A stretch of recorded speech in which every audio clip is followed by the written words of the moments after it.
This episode is brought to you by Iams Pet Food. When you choose Iams dry dog or cat food, you can see a difference in your pet with your own eyes. Healthy energy in 5 days, healthy digestion in 10 days, and healthy skin and coat in just 25 days. Satisfaction for you and them. Guaranteed or your money back. Feed Iams dry dog or cat food and see a visible difference. Visit iams.com/difference to learn more. Okay, I have to tell you, I was just looking on eBay where I go for all kinds of things I love, and there it was. That hologram trading card.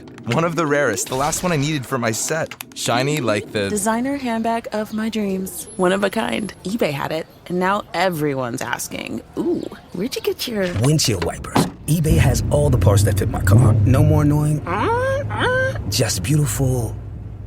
Whatever you love, find it on eBay. eBay. Things people love. Hello and welcome to Heroes and Humans of Football. My name is Mehreen Khan. And I'm Simon Cooper. This is the football show where we take the hero and we show you the human. From Johan Cruyff to Megan Rapinoe. And from George Best to Kylian Mbappe. This is the Human Football Podcast. Last week's episode was on Erik Ten Hag, the artist footballer who revolutionised the Premier League. If you haven't already, be sure to check it out.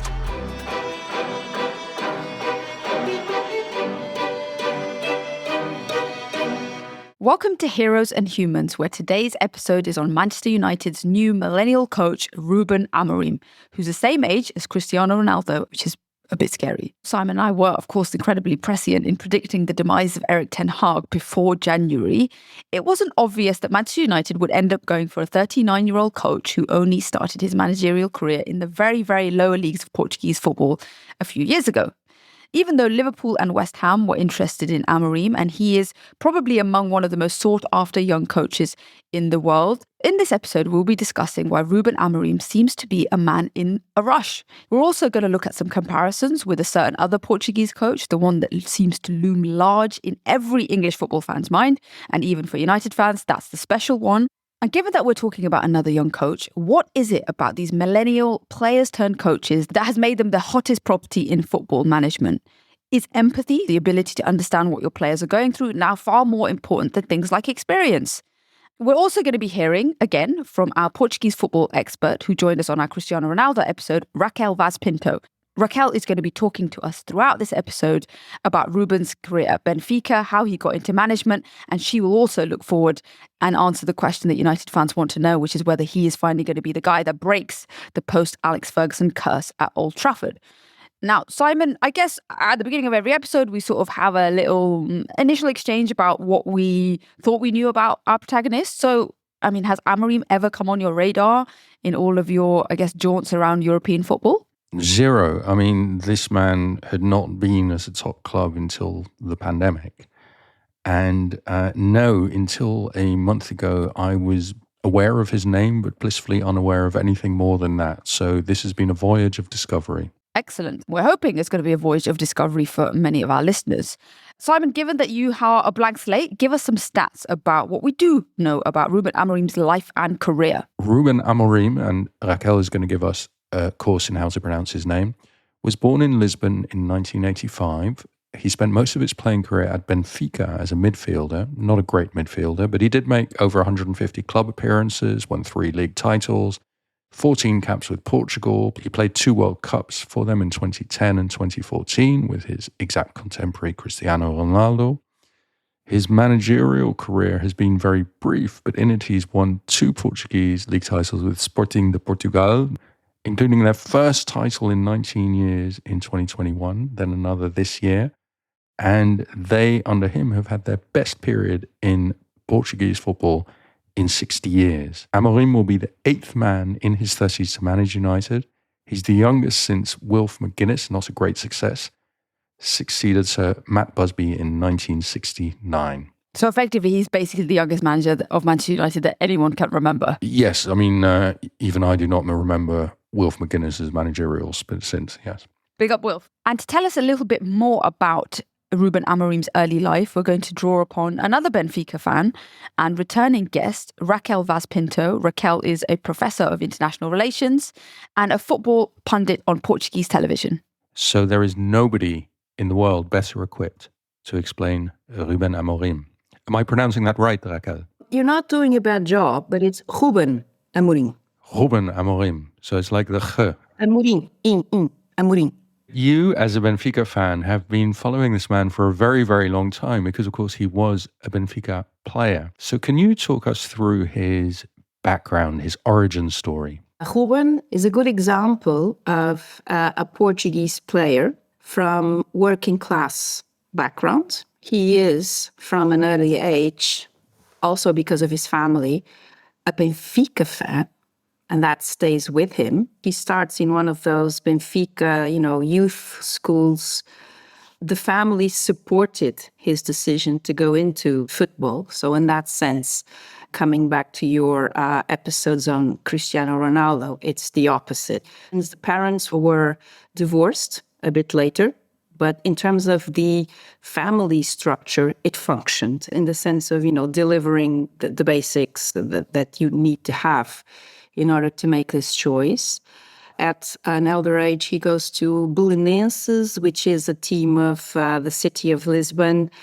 And then he goes to Benfica. Thanks, Raquel. And we'll be hearing more from Raquel later in the episode. Now, as a player, he was a central midfielder, which is something that he has in common with many future coaches like Didier Deschamps, Xabi Alonso, Pep Guardiola himself. It's the place where you have to kind of control the game and read the game more than in any other position. But like lots of intelligent footballers, he could play in various positions. And so with both Benfica and Portugal, he's a bit more of a utility player than a kind of core regular. I've heard him been described as Portugal's James Milner, which is probably not very generous. He definitely didn't have the longevity, however, of James Milner. But I guess a workaday midfielder, someone like Thiago, who was Portuguese and played for Chelsea, they were, I think, quite similar players. I love Thiago as a player. Unremarkable in that sense, but a sort of the guy you can always rely on. When he's 29, he has a cruciate ligament injury. And after that, his career as a player peters out and he retires when he's only 32, which means he misses being part of the Portuguese team that wins Euro 2016, the one trophy in the history of the Portuguese national team. In Paris, and you were there, Simon. And it's very much featured in our Cristiano Ronaldo doubleheader. Are there a couple of things as Amorim's playing career is brought to a close that are, I think, a bit remarkable about him? So he will do a season in Qatar, but it's not great for him. He lives out of a hotel. His family never move over. But that will be the first time that he actually leaves Portugal in his professional life. So I guess he is remarkable in the sense that so many of Portuguese of his generation were people who had to leave the country to find opportunities. And that's because in the 2010s, of course, Portugal has a terrible financial crisis, and Portuguese are heading all over Europe to places like UK and across the continent, in Germany, in Spain, and even sometimes back in old colonies like Angola to search for opportunities. Amorim doesn't do that. He's not one of the Portuguese that has been brought up internationally. And now in 2024, if we exclude the 6 unhappy months that he spent in Qatar, he's going to be leaving Portugal for the first time. That means bringing his family over. That means changing countries. That means terrible weather. That means Mancunian accents. And as we'll talk about a bit later, that also means he's going to have to improve his English. Raquel, when he was a player, was it already obvious that he was one day going to be a coach? He was clearly the intelligent player who knows how to adapt, who knows how to command on the field. And inside the team, that kind of player who is very witty, makes everybody laugh, but in a very serious way. He was not just a kind of a clown, but person who has a very high level, for me, of what we call today emotional intelligence. How to diffuse the tension, how to relate, how to articulate. It was quite obvious that he had, managerial stuff in him. So let's talk about, I think now has become a very prescient moment where Ruben Amorim is effectively an intern for José Mourinho at Manchester United. Now, Simon, I was actually your sort of intern at the FT, but not really. But I was carrying your bags for a little bit. You were a terrible intern. I mean, I didn't do my intern stuff very well. No. I think I carried your bags maybe for like 5 minutes. Yeah, got lost. Yeah. And then told you to carry your own bags. Ruben Amorim, however, and I guess a pattern in his life. He overachieves at any job that he's given, and he's actually a very good intern. So in 2017, Amorim is going through, I guess, a weird route to get your coaching credentials, which is actually just going to university. And he's going to be part of a course, a master's degree in high performance football at the University of Lisbon. And this is actually a course which José Mourinho has partly shaped. If you listen to our episode on José Mourinho, you realize that José was someone that thought managers don't have to be players. They don't have to have ever played the game, but what they do need to do is study and learn. And that's one of the reasons that he's part of this master's degree, which Ruben Amorim will be one of the first students to ever take in 2017. Amorim then becomes one of 3 students who do so well that they are chosen to intern with Mourinho at Old Trafford. So he goes to Carrington, packs his bags, and gets to do, I guess, some of the things that any intern would dream of. Simon, you didn't give me this many opportunities, but Ruben is sitting in on training sessions, he's holding José Mourinho's bags, and he's getting particular lessons on communication from the press team of Mourinho and at United. That's actually the reason they go over to Manchester, not so much for the training and for the players, but actually because this is part of the communications unit of that master's course. Now, for Amorim, this is an incredible opportunity, but it's also quite weird because some of the players at United, and I'm thinking of people like Victor Lindelof and Nemanja Matic, are players that he's actually played with at Benfica. There's not so much of an age gap, which is going to be a constant in his relationships with players. Mourinho is very generous with his 3 students. Obviously, they're Portuguese, so he takes them out to dinner. They spend long hours in evenings talking about football. So Mourinho kind of really takes these guys in. You can see now all over the internet pictures of Amorim and José hugging in their Manchester United training kits. Amorim is actually in the stands at Old Trafford for Arsenal versus Manchester United, which will end up being Wenger's last match at Old Trafford as Arsenal manager. Now, I guess it's become a bit more obvious that even though there were 3 of them, Amorim was the guy that was still head and shoulders above his peers on that master's course. And the guy who actually did invent it, along with Mourinho, his professor, Antonio Velosa, says that José already seemed to know that Ruben was the guy that was going to make it into management. Now, I'm going to put a little caveat in there because all the stories we tell about Mourinho is always the one that seems to know and have this prescient knowledge about who's going to become great. But apparently he did single him out as someone that could be potentially as special as him. Well, this again is a very big difference between your internship with me and Amorim's with Mourinho in that I didn't see potential. And I, to be fair to me, did try and give you lessons in communication, but failed. Yeah, talent spotting is not one of your strong points. So when Amorim is being linked to Premier League clubs early on this year, before he gets to United, Mourinho's asked, what is this guy? You were his teacher. Tell us what you think. And quote, Mourinho says, "This is not a question I should answer, but what can I tell you? I like him as a person. I like him as a coach. And I think he has the conditions to be able to coach in any club. This is while Amorim is still, of course, at Sporting." So, I think that's reasonable praise. I don't see José sort of saying that he made the man, but you never know. I guess in a couple of years, José will be telling us all that he is the reason that Ruben Amorim has become a fantastic coach. Which brings us to one of the themes in Amorim's short career so far, that especially abroad, especially in England, he's always compared to Mourinho. And we put that comparison to Raquel Vaz Pinto. Does it make any sense? What do they have in common, Raquel? I think they couldn't be more different. The first one is the allegiance to the players and to the team. You've done your episodes on Mourinho. There is a Mourinho in the first phase, and then there is, a Mourinho that stagnated and is clearly in decline. And at some point, he just starts to blame the players publicly. Everybody is to blame but me. So far, until now, Ruben is the exact opposite. There was one particular issue of one of the defenders who was having horrendous season, horrendous. And he never gave up on him. At the end of the day, he is the one to bear the successes and the failures.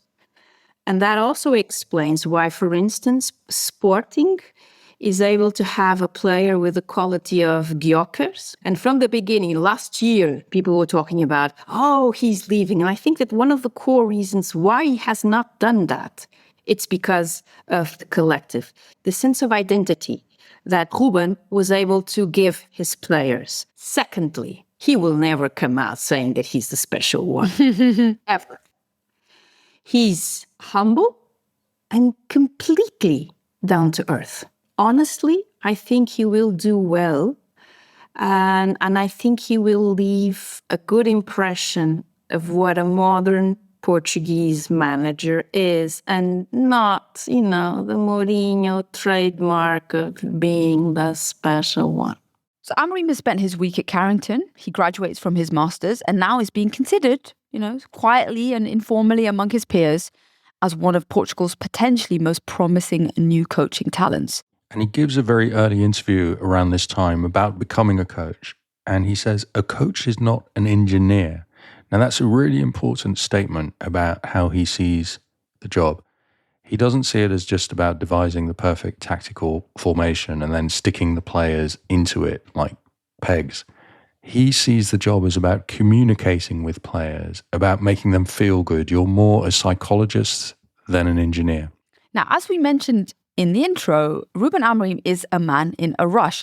And as soon as he gets his master's degree, he finds a job pretty quickly, and it's at the lowest rung of Portuguese football in the 3rd division at a side called Casa Pia. It's 2018, and Ruben Amorim is going to be earning less than half the minimum wage, and his first couple of games go awfully for him. Casa Pia lose their first 2 games in charge, and Amorim tells the chairman, if I lose my 3rd game, I'm going to fall on my sword. And this is met with some befuddlement by the chairman and the rest of the coaching staff, who don't think he needs to take such extreme measures, because Casa Pia, who haven't been promoted for years, don't really expect too much of Ruben Amorim. But it's this 3rd game that becomes really significant because, 1, he wins, so he stays. And it's also the game in which he switches the formation of the team from 4-4-2 to 3-4-3.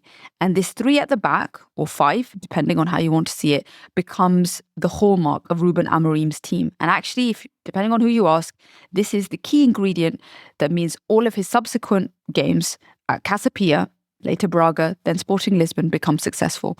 3-4-3. Now, we've spoken about a lot of managers on this podcast, and we talk a lot about tactical flexibility and non-flexibility, about coaches being ideological or coaches being rigid. But maybe because he's so young, Simon, but I've never seen a coach for whom this idea that the back 3 is so central to the way that he thinks as a manager is just stuck on him. So all of the punditry in England right now is about, can he make the back 3 work? Because this seems to be the trick that Ruben Amorim relies on, and without it, maybe he's nothing. So I think it's kind of odd. Yes, but on the other hand, we discussed in the Mourinho episodes that Portugal doesn't have a very defined tactical tradition. You're from a small country, so you often need to adapt to stronger opponents. And Portuguese coaches, Mourinho being the prime example, have always done that. And Amorim has signalled his willingness to adapt to opponents, and he says it's something he admires in Mourinho. So yes, I think he will start with 3-4-3 at United, but I think he's more of a flexible thinker than that implies. I guess a lot of the coverage probably hasn't done justice to this yet. So we seem to just think that he's a 3-4-3 coach and anything else is going to make his brain melt. I think that is quite a superficial reading. But in the short run, it works out for Casa Pia. They get promoted after many, many years of trying, but eventually it will all kind of go wrong. And this is back to Ruben being in a rush again. It goes wrong because the team will be deducted points and Ruben Amorim will be suspended for a year from managing because he doesn't have all of his coaching badges in order. So when he takes the job, there's still a few licenses that he needs to do, and he doesn't, and is subsequently punished. Now that 1-year ban will then get overturned, but it's a massive blow for him. I think it's an incredibly humbling moment, and the first in his still very young managerial career where he really messes up badly. Having said that, it's clear to everyone else that whether he's got his coaching badges or not, he's someone that can do something in management. And very quickly, his old team, his boyhood club, Benfica, approached Ruben Amorim and said, we want to take you and perhaps train you to be Benfica manager one day by coaching the under-23s. Now, I imagine someone like Amorim, who's a fan favourite, who's been a stalwart of the club, this is the dream. He's barely been in management a year, but when Benfica come calling, you don't say no. But he does say no. He accepts the job, but then he backs out a few months later when he realises he's going to be a cog in the somewhat dysfunctional Benfica behemoth. And he's a man who wants control. He's very confident in his ability to run a whole club. And so He says no to Benfica and he goes to Little Braga, also to coach their B team, coach the reserves, not the kids. But, this is still very far from glory. I remember the only time I've ever been to the Braga stadium was Euro 2004. And at one end, there's no stand. It's just a hill face behind a goal. It's like being at an amateur club in a way. So it's very much a small town club. It's an hour's drive from Porto, which is the serious club. It's his first experience in the Portuguese top division, but it's very, very unglamorous. He's coaching the B team. And within 3 months, the seniors at Braga realised that this brooding, bearded, mysterious dude that's managing the reserves is probably much better than their first team coach. So they unceremoniously sack their first team coach and Amorim is promoted to Braga A. Within a year of actually getting his formal badges, he's now managing a team in the Primeira Liga. And this was the route and the accelerated path to the top that he didn't really see himself at Benfica doing. So it's all very, very expedited. It's so expedited that when he starts at Braga, a team that haven't been doing very well, he's never coached in the Primeira Liga, the top league. Before his first game as head coach, he tells the players, I have never lost in the Primeira Liga, and I depend on you to keep it that way. It's a good joke. He has never coached in the Primeira Liga, so he's never lost. The 10th players relax, and they win that first game 1-7 away at Belenenses. I mean, okay, it's Belenenses, pretty good start to a top-level managerial career, right? He does magnificently. He only coaches them for 13 domestic games, but in those 13 games, they're unbeaten. They beat Porto and Sporting twice each, and they beat Benfica. And Braga beat Porto to win the Portuguese League Cup, their first trophy in 4 years. This is a small provincial club, and they're performing like the best team in Portugal. So he arrives at Braga having never lost a domestic Primeira League match, and he leaves Braga having never lost a domestic Primeira League match. I think the only team that they lose to is Rangers in one of the European Cups, so he has a clean record at Braga. We're going to take a short break and then come back and document Ruben Amorim's spectacular rise from Little Braga to immense success at Sporting, where this Benfica player becomes the hero of their great rivals and then makes the unlikely move to Manchester United. Join us after the break. Are you loving listening to Heroes and Humans every week? Do you hate the wait between our weekly episodes? If so, why not join our official H&H Supporters Club on Patreon? This exclusive community is the place for behind-the-scenes, sneak peeks, Q&A opportunities with me and Simon, and more bonus content. The link is in the episode description and on all our social media bios. Ryan Reynolds here for, I guess, my 100th Mint commercial. No, don't. I mean, honestly, when I started this, I thought I only have to do like 4 of these. I mean, it's unlimited premium wireless for $15 a month. How are there still people paying 2 or 3 times that much? I'm sorry, I shouldn't be victim blaming here. Give it a try at mintmobile.com/save. Whenever you're ready. $45 upfront payment equivalent to $15 per month. New customers on first 3-month plan only. Taxes and fees extra. Speed slower above 40 gigabytes. See details. This is a reminder that you're listening to Heroes and Humans of Football with me, Simon Cooper. And me, Mehreen Khan. Welcome back to Heroes and Humans, where you join us in the middle of the 2019-2020 season, where a prodigious Ruben Amorim is wiping the floor with any team that faces his mighty Braga side. They've already won a domestic cup by beating Porto and are third in the league. Amorim is being singled out by Portuguese commentators and the Portuguese press for being a coach who's incredibly intelligent, who communicates well with the rest of the world and his players. And Braga realise what they've got on their hands, and they slap a €10 million release clause on a 34-year-old manager because they understand that lots of clubs are going to be circling. And one of them, the one that will end up getting him, is Sporting Lisbon. By the way, Raquel informed us that although we Anglos call them Sporting Lisbon, that is a tremendous error, and one should always call them Sporting Portugal, which is the club's proper name. But neither you nor I have a bias against Sporting Portugal, and so we're just going to call them Sporting.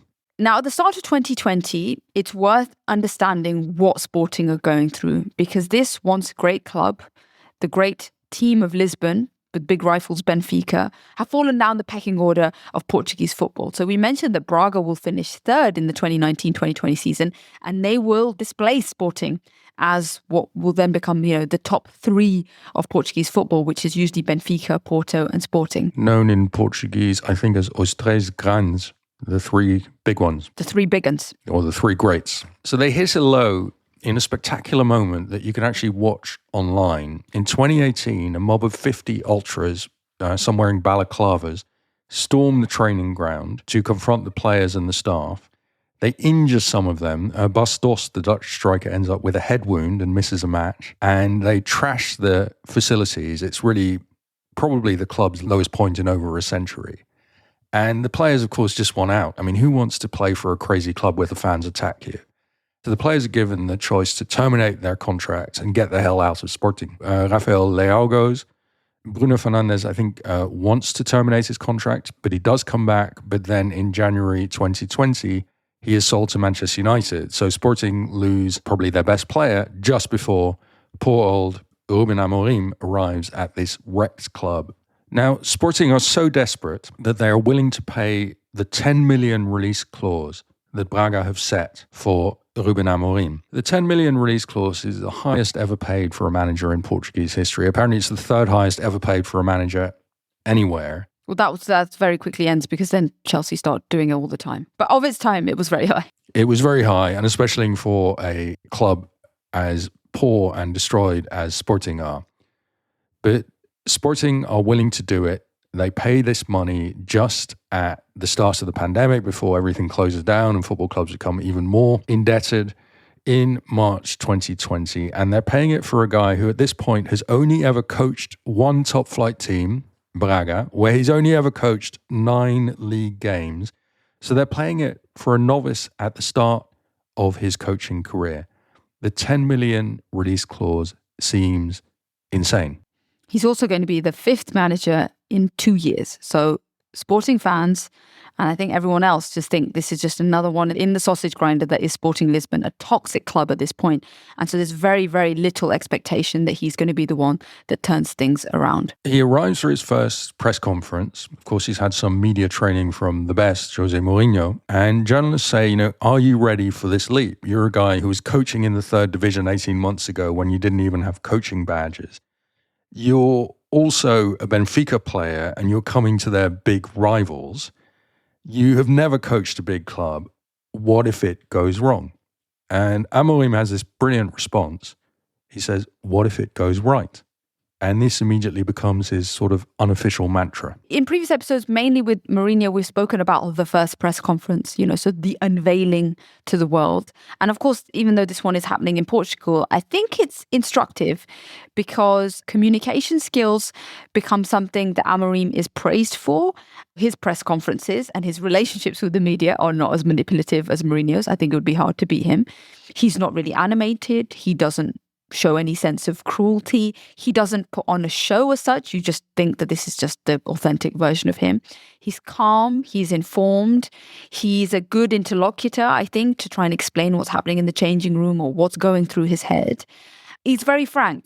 And I guess the first thing that Manchester United fans, I think, will notice is the thing that really frustrated me about Erik Ten Hag was his just absolute inability, weirdly for a Dutch guy, just to be frank. Erik Ten Hag would come out of every game and say, it wasn't so bad. Actually, I think we played really good. And really, there were a lot of positives to take from this. And it was just infuriating because it was like you could never get beyond the surface with Erik Ten Hag. And I think Amorim is honest. Yeah, I'm a fan of Ten Hag. I was a fan of Ten Hag before the United experience, but it is true he has always been a terrible communicator, whereas Amorim has always been famed for his ability to communicate. And most importantly, and let this be a lesson to everyone in the world, he speaks very politely, even to journalists. Yeah, not that we're biased or anything. No. But one of the other interns, so one of the other 2 that were with him in Carrington, will go on to make the comparison with Amorim and Mourinho. And he said, actually, Ruben is much more diplomatic, far less authoritarian. And even that the way that he speaks to people is less abrasive, more like a team, more together. Quote, we're on the same team. Although they have similar philosophies, he's saying, of Ruben Amorim and José Mourinho, I think there is a lot that is different. Well, for example, other terms used to describe Amorim's manner are tranquil, a quiet leader, and calming energy. None of those phrases has ever been applied to José Mourinho. And if they have, that's because José Mourinho is choosing to be tranquil, a quiet leader, and calming energy. I've never seen him do that. Well, he may choose to do that, but that's not really him. Again, it's part of the manipulation. Now, Ruben Amorim's press conferences are so legendary that there's actually a Twitter account that only counts down to Ruben Amorim's next press conference. And this is because people love listening to him. I remember saying in the Tuchel episode that when I first saw Tuchel at a press conference, I was captivated at the first couple of sentences. And I think Amorim has had that effect on Portuguese football fans and the Portuguese press because he's informative, he's thoughtful. This is not the kind of Mourinho style pre-boxing match weigh-in, conflictual, gladiatorial environment. And just to give you our latest Mourinho update, he has been very recently given a one-match ban in Turkey for accusing the refs of fixing games, which none of us are surprised at. Not the fixing games, but the accusation itself. And so the press conferences have become moments in and of themselves, but we have to have the big caveat that he's doing them in Portuguese, in his mother tongue, and that's not what's going to be happening at Manchester United, because as far as I can tell, he's not going to be using a translator. He is going to be relying on his English, which is not as advanced as a lot of the other Portuguese figures that we see in English football. So this could quickly be, I think, part of that adjustment period, because this is the first time that he's managing or even really playing outside of Portugal. So how is that transition going to work? We asked Raquel. His English is okay, but he's very aware that he will have to develop. I think it was in one of those press conferences that somebody asked him that question. And he said that people usually say that it takes about 3 months to get good English with the players and also with the supporters and the journalists. Right, Simon, let's talk about what could be one of the magic ingredients that Ruben Amorim has, which is what we're hearing about, which is empathy. That he's nice to his players, that he's a good guy, he's not cruel and he's not manipulative. Now, given that he is managing players who are not that much younger than him, and in some cases we've already seen, for example, the likes of Fabian Hertzler at Brighton, who's younger than some of his players, including the aforementioned James Milner. Now, does this change the dynamic of the player-manager relationship? Does this mean that, like all of us, and I'm a bit of an older millennial, I want my bosses to understand what I'm going through? I want them to be empathetic. I want to be able to have a chat with them. I don't want them to be my best friend, but I want to know that I can talk to them about my concerns and they'll be sensitive to some of the stuff that I'm going through. Is this the thing that is making Amorim special? And is this what makes all of these young coaches, we've mentioned so many of them, Thiago Motta, Cesc Fabregas, among others, is this the thing that is now the crucial quality that football managers need to succeed? I mean, not to sound like an airport business book, but clearly the old-style boss, as English players used to call him in the 70s and 80s, who'd come in and scream at players, and Alex Ferguson is just unusual in that he kept that going into the 2010s, but that was the norm in English football. That just doesn't work anymore. I mean, human resources wouldn't tolerate it. Gen Z do want a much more empathetic human style of management where the manager doesn't have to pretend that they're God and that they know everything. And so I think this is something that the older managers of today, like Mourinho, often struggle to understand. And in the workplace, you hear these 50-something male managers, people my age, in other words, whine about how Gen Z are all softies and they can't take criticism, etc., and they want you to be their psychologist and their mother. But I think Amorim does understand that generational change very well. He has always seen his strength as being much more than a tactician, as somebody who isn't there to manipulate his players psychologically, but to understand and feel for them. I think he is not a one-off. He heralds a different style of management, which of course penetrates football later than the regular workplace, because football is a male environment. Football is a place where there's always been screaming at players. And so football is sort of years behind the trends of the ordinary workplace. This is why you lost me as an intern, because you weren't able to be my mother and my psychiatrist at the same time. No, but I didn't shout at you either. You're quite scary sometimes. I probably should have. We are painting a very fuzzy, warm picture of Ruben Amorim, and he has multitudes to him. And Bruno Simão, who's one of his childhood friends who will end up playing for him when Ruben is manager at Casa Pia, and he says this as his mate, he has no time to joke with the job. He's really strict, but that is why he is a winner. So actually, even his loved ones do get to see the serious side to him. Maybe now this is when we talk about the look as well, because it's pretty distinctive. You're always calling upon me to give you what the look is. So he's got this kind of dark energy about him, probably because of the beard and the hair. He's a little bit brooding. But the one thing that strikes me about his look is the way that he dresses. and he dresses like a man in his late 30s. And he often dresses much more like his players than the average middle-aged manager. So if you see him walking around Manchester recently in some of the pictures, he has, very trendy brands on. I'm thinking of Stone Island. He's got a kind of urban streetwear vibe about him. And that, again, I think is another part of the sort of equalizing of that relationship between player and manager, is that he dresses like them and he probably shares the same fashion choices as them too. He looks a bit like the Roy Keane character in Ted Lasso, who is perhaps imperfectly disguised under the name Roy Kent. Amorim could be his body double. He doesn't project the kind of anger that Keane does, but apparently he has it behind closed doors, because Simão, again, his childhood friend and former player, says he shouts, "I've heard it, I've seen him angry many times because he wants to be perfect too much, to be great, to win. If everything in his life is not like he wants, it's better to leave him because he can react badly." So I think that as well as the touchy-feely empathy, he can do his nut. Yes, and the relationship with Simão is complicated because Simão will have a life-threatening bike accident, and Amorim, who's then the manager of Casapia, actually tells him that he doesn't want to sign him because he thinks it's too complicated and he's got better left-backs to play with. I mean, eventually he does give in, and they do have despite being best mates, player-manager relationship, but I think it shows a degree to which he's a hard nut. And it all works out brilliantly at Sporting in a completely unexpected way. They've lost a lot of older players, stars. He promotes a bunch of young players from the academy because there's no money. In his very first full season, 2020-2021, interrupted by the pandemic, he wins the league. Not a great goal-scoring team, but very hard to get through defensively. And they set a new Portuguese league record for the longest unbeaten run in a season. They're undefeated 32 games in a row. And remember, this is only 2 years after the club's lowest point ever, that invasion by ultras. And Amorim wins them their first league title in 19 years. Now, we asked Raquel, this man is achieving massive success at Sporting, but he comes from the rival Benfica. So what do Benfica fans like Raquel think of him at this point? Oh, we love him.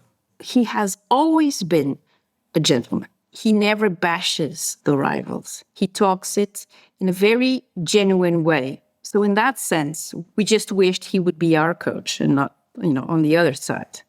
He communicates well. And to give you an idea, in his last press conference, all the journalists in the room, and this in Portugal is so rare, all the journalists in the room congratulated him and thanked him for being able to communicate so well and so professionally throughout these years. And now that his Sporting career has drawn to a close, in every single one of the 188 league and European games that he manages at Sporting, Amorim is using either a 3-4-2-1, a 3-4-3, or a 3-5-2, the constant being the 3 at the back. And this again goes back to the fact that he is so attached, or it seems that this is such a hallmark of his footballing identity.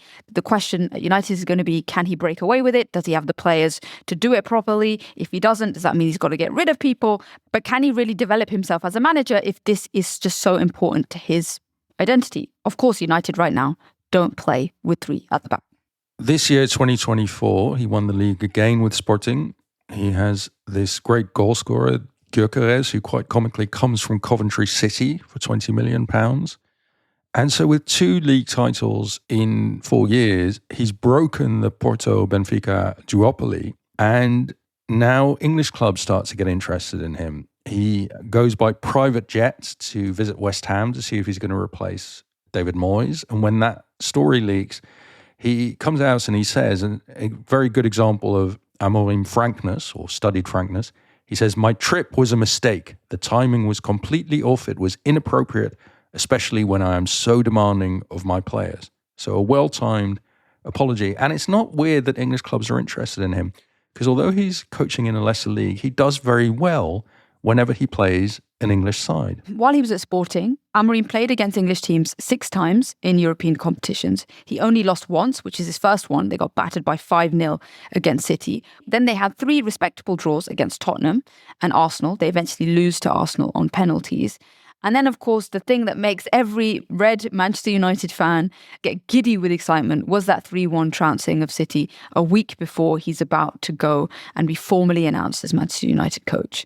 Admittedly, it happens at a point when everyone is beating City, but still, nice. But at that point, I don't even think it was that obvious to that many people, and it definitely wasn't to Pep Guardiola. Now, he's arrived at United, and we all watched the videos of him wandering around Old Trafford, gazing admiringly at pictures of past legends. Of course, not many current legends at United now. United have apparently started this thing called Project 150, which is that in 2028, United will be 150 years old, at least if you count from the foundation of their predecessor club, Newton Heath, I think. And the great aim is that in 2028, on their 150th birthday, they're going to win the Premier League, obviously under Ruben Amorim, because unlike all his predecessors, he won't be sacked in a hurry. It seems to be a very modest goal for the biggest club in English football history. But do we think he can achieve it? This Project 150 thing was leaked by Omar Barada, who United nicked from City, and it was a way to sort of galvanize people, say we've got a goal. Very political. It kind of reminds me of MBS's Project 2030, or the way that communist regimes would have a 5-year plan. I think there's only good things that can come from it. Ruben Amorim, who's been overachieving at every level of his managerial career so far, will feel like, he was obviously destined to make 2028 become 2027, maybe 2026 even. I think that's a bit too soon. I don't know. They're in a pretty bad state right now, despite the little patch-up job that I think Ruud van Nistelrooy has done. And we also asked Raquel this question about what the first couple of months of Ruben Amorim's managerial career at United would look like. First of all, he will be very low-key in the first weeks or months. He will try in the beginning to do what he does best, to understand his pool of players, building a team that works and plays and has an identity of a team. He will look at the pool of players. He will have no qualms whatsoever in putting on the bench, top stars or stars that are rated according to their wages. We mentioned a few times that Ruben Amorim is in a rush. So he's ready to leave Casapia after 2 games. He's more than happy to abandon Braga after only 9 league matches, but it's got an incredible record. At Sporting, he's jumping on private jets in the middle of the season. Yeah, he apologised for it, but that is his natural instinct, is to come to England and to be great. And so I'm pondering about why. And I think because, weirdly enough, even at the ripe old age of 39, but he's definitely not the youngest manager, there are managers that are younger than him at now elite top-level clubs. We've already mentioned Vincent Kompany managing at Bayern Munich. Cesc Fabregas just got promoted with Como, is in Serie A. Being 39 is no longer someone at the start of your managerial career. He's now in the sort of middle of the pack. So I think that sense of he needs to get to a big club quickly to put himself on the map is because of everything else that is happening in world football right now, which is that big clubs are going for increasingly younger managers. As we were saying, they want millennials to coach Gen Z because the older managers like Mourinho are seen as no longer in touch with this generation. Yes, he realised that the 39 may actually be peak managerial career, which is terrifying to those of us who are no longer 39. And it also means that if you fail, and I'm going to think of the English players turned managers, so the Frank Lampards and Steven Gerrards of this world, if you fail at the beginning, it's not obvious that you're going to get another chance. It's not obvious that anyone else is ever going to come back to you. The carousel moves faster than before. The same also applied to Wayne Rooney, who will never be given a top managerial job again. But of course, Amorim is not seen as a great ex-player with this magnificent charisma who is given a job where he's expected to transmit his playing charisma to his players, which is always a slightly absurd model. He is seen as a much more technocratic coach. At the moment, he is the sweet spot, which is why all the big clubs are courting him. But he was also, I guess he was the future once, and Erik Ten Hag is a good example of being the future once. I think his managerial career, unless he goes back to the Netherlands, I don't see an obvious route for a big club to pick up someone like Erik Ten Hag because of what's happened at United. So I think in some senses being in a rush is because you now realise the precarious nature of modern management, which is that somebody else will come along younger than you. The Gen Zs eventually are going to end up managing the Gen Alphas. And so I think in that sense, things are moving much faster. So I can appreciate why he feels that he needs to get somewhere like United faster than he would have done before. Yeah, I think the deference to age, which was particularly, I suppose, a working class tradition, has really faded out of football. And so actually somebody in their 30s is seen as having more authority than someone in their 60s. If you're a player right now who's playing in a defensive midfield, central midfield position, even defender, because let's be honest, attackers don't seem to be the guys who are becoming the managers, you're going to become a manager of the future. So I've already said that in our Pep episode, that Pep said that Gundogan will be the best manager of any of the players that he's ever coached, which kind of makes sense. He sort of fits the archetype, even though he's a bit further up the pitch. And so if we're going to speculate in 5, 8, 10 years' time who are going to be the new budding managers, I'm thinking of people like Kevin De Bruyne, maybe? Well, it could also be people who never played. I mean, remember that the Germany manager, Julian Nagelsmann, didn't have a playing career. The same with the England manager, Thomas Tuchel. So I think that the playing career aspect is also considered much less important than it was. We discussed that Amorim was a journeyman footballer. I mean, who cares? And so I think to look at stars like Kevin De Bruyne as future managers is not the way that clubs are recruiting now. I think that the former players still have the advantage because they've been exposed to some of the best managers in the world, and like magpies, they can take from it. So Xabi Alonso is the obvious one because he basically was managed by all of the greatest managers of his footballing generation, and he saw all of them. So I still think that there will just be an inbuilt information advantage because of that exposure that you have to coaches. Well, it didn't seem to work for all of Ferguson's former players at Manchester United. I mean, 10 years ago, if you'd said who would be Manchester United manager in 2024, you might have picked from people like Jaap Stam, Gary Neville, Ole Gunnar Solskjaer, Roy Keane, all of whom have failed as managers. Okay, Ruud van Nistelrooy was the caretaker manager, but United don't seem to have seriously considered him for the top job. So I'm sceptical of the idea that being touched by Fergusonian or Guardiolian greatness, that actually works. So I think Fergusonian greatness doesn't matter, but Guardiola's really does. So I think the reason that Ferguson doesn't produce great managers is because he has all of the skills that are becoming redundant, like fear and authoritarianism. So the other one we go back to is Ancelotti and even Sven-Göran Eriksson, who as managers, their legacy seems to be that a lot of the players that they manage go on to be great managers. And that's because I think they're learning far more of the advanced progressive skills about management than anyone like Ferguson could offer them. And that's why I think being touched by Pep Guardiola or being anywhere near Pep Guardiola means that someone somewhere is going to take a punt on you. And I say that very much as a Chelsea fan whose manager was almost entirely chosen because at one point he would share a changing room with Pep Guardiola. So this is Enzo Maresca. So I think we will agree to disagree on that one. Amorim is now at a fork in the road because he has taken on this giant club at a low ebb. He has the potential to become the great hero of his coaching generation. You know, if you can raise Manchester United, everybody will bow at your feet. Or he could just end up on the growing scrap heap of promising managers who came to Manchester United and destroyed their reputations. It's pretty binary at this point, isn't it? Or he could do super well and just be badly treated by people. He could do the Chelsea model, right? Is that actually he's a good guy in difficult circumstances and the club was never, created the conditions for him to succeed, and then he can go on and rehabilitate himself. So there might be a third way. Here's hoping.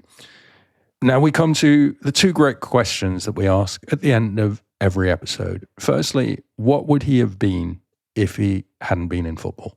Okay, so I'm going to do something really superficial, but I feel like there's something quite magnetic about him. And I know football is laden with homoeroticism. Yeah, let's not lie about this. And we see it everywhere. And I've already seen it with United fans, particularly on the internet, about how captivating this guy is. So I'm going to go with left field. I'm going to say he could be an actor because I think there's something quite magnetic about his presence and that kind of brooding look that he has. If I'm going to stick on the surface level, I'm going to say that I think Ruben Amorim could have been a TV star. Yeah, and he can always go into Ted Lasso if United doesn't work out for him. Yeah, he could always be cast as the real other Roy Keane. You? What do you think, Simon? I see him, because of his suitability as a manager of Gen Zs, I see him as a very ambitious and beloved middle manager at a company like Meta or Tesla. You meet him at a business conference and you come away really, really impressed by this Portuguese guy with the perfect beard. All right. And the final question that we always ask is, would we like to hang out with our protagonist? Simon, you've never met him, I guess. So what do you think? But what's not to like? I mean, he seems charming and intelligent and very thoughtful and empathetic. So, yeah, I'd like to go on holiday with him even. Oh, bloody hell. Okay, that was... Go on holiday with him. All right, for famously... I've been on holiday with worse people. Okay, fair enough. let's put it this way, I'd much prefer to be his intern than yours. So yeah, I'd love to hang out with him. I think I'd learn way more. He'd be a much more suitable boss for me than I think you ever were. Right to him. Thank you for listening to Heroes and Humans of Football. For more information, go to our website at heroesandhumans.com. And follow us at Heroes and Humans on all social platforms. Next week's episode is about the Brazilian Ronaldo, R9, and the mystery of the 1998 World Cup final. Why was he there but not really there? Please be sure to check it out. This show was developed by Immaterial and produced by One Fine Play. Matt Cheney is the series producer. Kazra Firuzia is the editor and producer. We have been your hosts, Mehreen Khan and Simon Cooper. And this has been Heroes and Humans of Football.